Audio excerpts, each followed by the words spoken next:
Welcome to the enchanting city of Charleston, South Carolina, a city steeped in history and Southern charm. Charleston is known for its picturesque streets, horse-drawn carriages, pastel antebellum houses, and of course, its incredibly dynamic food scene.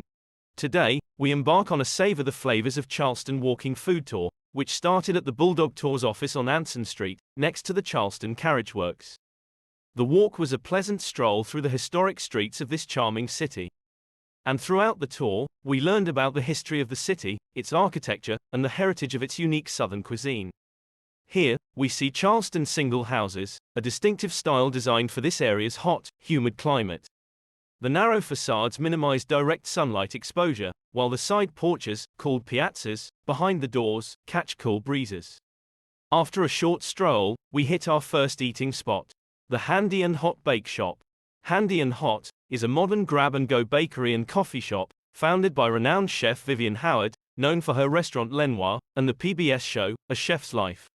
Here, we enjoyed a delicious hand pie, a hand-sized pastry filled with a savory meat filling. English settlers brought the hand pie tradition to the American colonies in the 17th and 18th centuries. In the South, hand pies became popular portable snacks and meals for workers on plantations and farms. We finished our snack with a quenching vanilla bean lemonade, a modern twist on the popular Southern refreshment. Continuing our walk, we passed by the fire station, with a Dalmatian statue in front. Dalmatians have always been associated with firehouses, because they were trained to run alongside horse-drawn fire carriages, calming and guiding the horses. This brings us to Pinckney Street, named after Charles Pinckney, an American statesman from South Carolina. Pinckney donated land in 1788 to establish a public market. The market, known then as the Center Market, quickly became a central hub for commerce and social life. Today, renamed the Charleston City Market, it remains a thriving destination, offering a variety of goods and serving as a testament to Pinckney's vision. The next stop was the Spice and Tea Exchange. This store is part of a larger franchise, and specializes in spices, teas, and related culinary products. They offer a wide variety of loose-leaf teas, salts, sugars, cooking and tea brewing accessories, and of course, spices, along with custom spice blends. We sampled a number of popular locally used spices and spreads, such as pimento cheese, and a Gullah Geechee spice blend, a spicy tribute to the Gullah cultural region in South Carolina.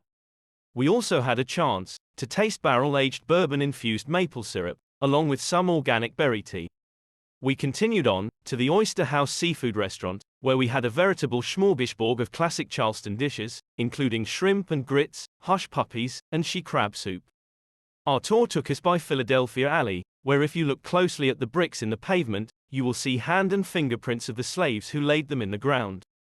Our final food stop was Poogan's Smokehouse, a modern barbecue restaurant that celebrates the flavors and techniques of traditional Southern barbecue.